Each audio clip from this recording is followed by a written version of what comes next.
do your findings relate to the policy debates about the extended producer responsibility schemes and the sustainable textile models? This is a tricky part, right?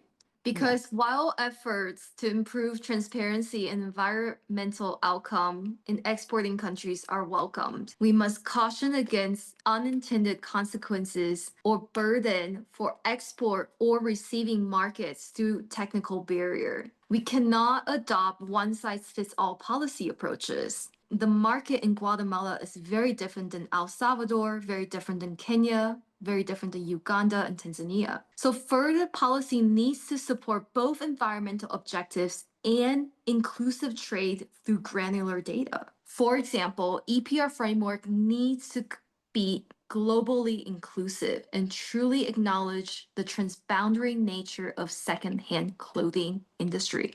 Further, data analysis needs to be done on the mechanism and the economic impact at each layer of the supply chain. It is very important to map out the existing infrastructure and the economic feasibility of the various interventions. It's important to know that policy changes such as mandates for pre-sorting or fine sorting for export could have an unintentionally push the cost downstream. This can undermine local value chain and reduce employment opportunity, such as in sorting, logistics, and many other in countries such as Guatemala.